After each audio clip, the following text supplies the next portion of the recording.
episode 55 of the EZ Auto Talk podcast. And today we're going to give our points of view on a person that's trying to buy a vehicle for under $3,000.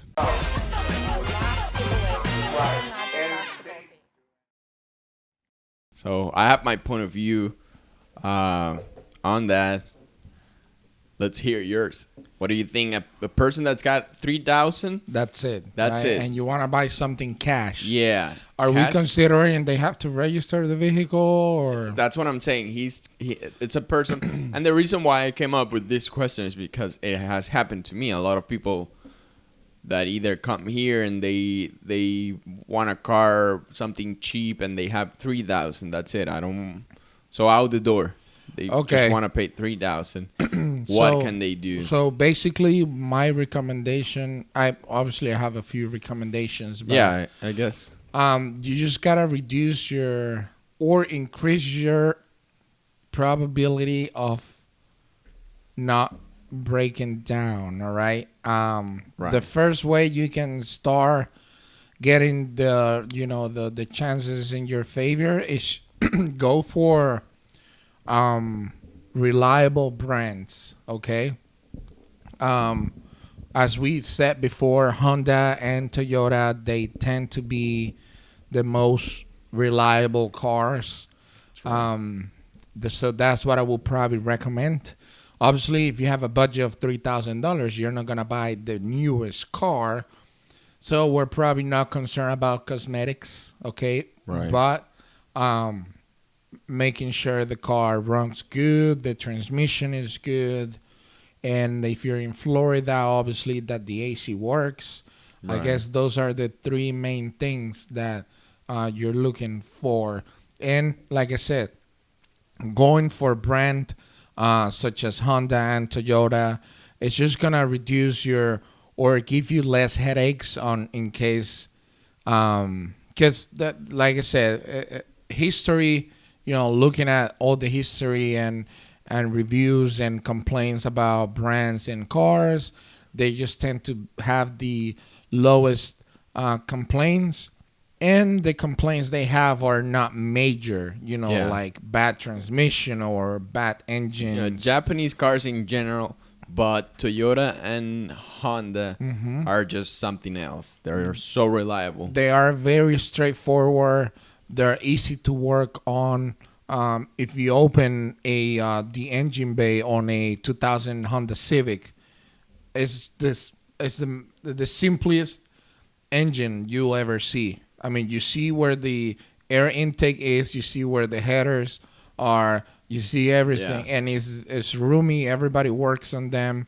I mean, it's very straightforward. It's just simple, and if you're buying a $3,000 car, so that's your budget, that's what you have, and you're buying it because you need transportation, I think it would be way smarter to do that, to focus on reliability than looks or anything like that. Because I mean, maybe with $3,000 you can buy something a little bit newer if it's another brand than Toyota or Honda, because they are more expensive. They retain their value. Yeah, people ask more for them. Yeah, but it's because of that, because they're more reliable. Right. I don't think with $3,000, if that's what you...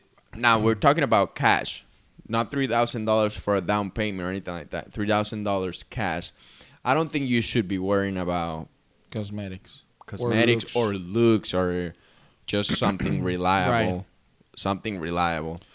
So, focus on brands that don't tend to have major problems, like Japanese, Honda, Toyota, maybe also the older models, the Mitsubishi. They were pretty decent too.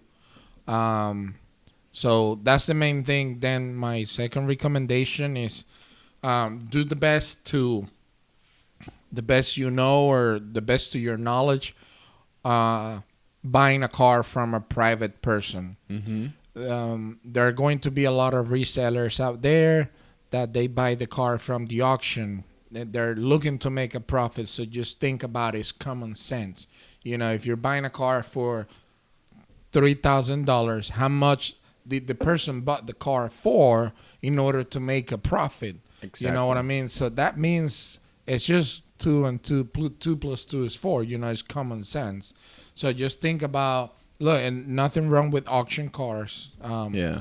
But in a person selling a $2,000 car, how much did they buy it for? Yeah. In order to make a profit? And I think it's a good distinction there. I don't think the problem is the auction. No. I don't think the problem is that the car is coming from an auction, because that before an auction the car had an owner. So Right. I don't think that's the problem. The problem is that the type of seller that is selling the car, because we buy cars from auction too, but we know that a car from auction, you have to recondition the car, you have to put money into the car, you have to fix whatever the car has to sell it to another person. But on those types of cars, but the cars that we buy are more expensive than that. But the cars that, if someone is trying to make a profit on a $3,000 car, I mean, they had to buy it for very cheap. Yeah. And probably not spend too much. I mean, on just think about it. Anything at all. 4 tires, brand new, they're average $500. You know what I mean? So if they had to recondition the car, if they ever did any recondition, it's just common sense, So that's why I recommend try to buy from a private owner. I know it gets very hard to distinguish resellers from private owners, because resellers, they don't have an actual dealership. They don't have a physical dealership, so they even put like their own tag on it. And maybe they have the title on their name. Yes, but like I said, these cars are coming from the auction. They bought it super cheap. Probably didn't do anything to them. They don't even know the condition of the car. They probably just drove it from the auction to their house, and that's it. They cleaned it up, took pictures, and that's it. And do you nothing against resellers? Don't get me wrong, but like I said, these are my recommendations for buying a $3,000 car. Yeah, I mean, you could. It's just a different conversation. While we're talking to someone that has $3,000 for a car, and that's gonna be their car. They need to buy the car and drive it to work or whatever. I mean, there's nothing wrong with resellers. It could be someone that wants a car and they're willing to just put some money reconditioning, and that's fine. Right. But if that's not your case, if you just need to buy a car to use it right away, probably not the best way. But I do think, and I think that's what you're saying, I do think that the smartest decision would be buying it from private instead of going through a dealership. Right. Even because there are dealerships that will sell you cars that cheap. But I don't think it'll increase the cost, the price of the car, always going through a dealership than through private party. And since in this case, the advantages of a dealership would be reliability, because, well, you're buying it from a dealership and supposedly it has to be reconditioned. Financing, but we're not talking about financing in this case. Warranties and stuff like that. But we're not talking about anything like that in this case. We're talking about just cash. Right. So I think in that case, that would be the best option. Just try to private owner. All day long, in my opinion. If it's a car that at least, if the person had it for at least a little while, they know, hey, the car's doing this, or the car's, when you're turning on, you're gonna have to turn the key twice or something like that. The owner, they can tell you a little bit about the car, because if they owned it for a few years, they, hopefully you're dealing with someone that is honest, and they'll tell you, well, it might need brakes and all that, but they'll know more about the car than if you were buying it through a dealership or a reseller. They don't know anything. The main things that you probably want to look at is that, making sure the engine is not overheating. You can look at the gauges, the dashboard, make sure the engine is not overheating. Make sure that the engine doesn't idle rough, that it's just a normal idle. that just give you the peace of mind that it's maybe a healthy engine. Hopefully. This is a case that I would really recommend that you, if you don't know much about mechanics, try to find someone, a friend or someone that knows a little bit more, because it is a higher risk buying it from someone on this. I mean, you do have to check the car more than buying it from a dealership. Right. So the main things that I will look at as far as looking at the car, it's make sure the engine runs well, that it's not vibrating or it's not idling rough. No funny noises, no motor noises, no clicking, no ticking noises, no knocking noises, okay? Then make sure the transmission shift good, okay? Understand that maybe you're not buying a brand new car. Maybe it's not shifting 100% smooth, but as long as it goes through all the gears, I think you're good, If make sure the AC it blows cold. If we're here in Florida, I think AC is something vital. But make sure the AC blows well, and then check the tires. I think because tires will also take a chunk of money. If you have 4 bolt tires, man, $400 on tires. So that's gonna take you a lot of money too.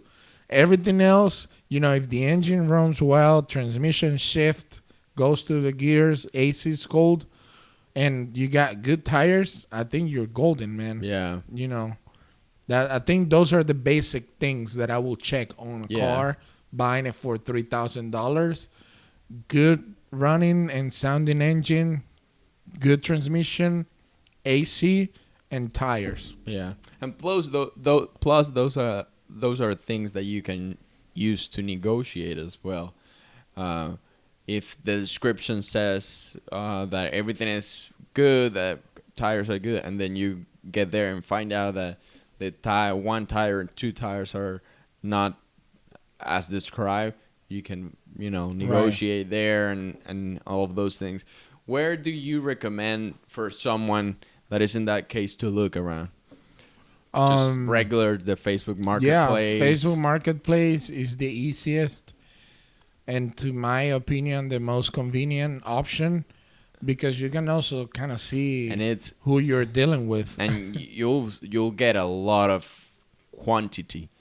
Now everybody's there. I think by now everybody knows that that's a place, that's a marketplace, right? And you'll find a lot of cars, and it's much easier than like Craigslist or something like that. Yeah. Because on Facebook Marketplace, the other person can reply right away. I mean, it's like instant feedback.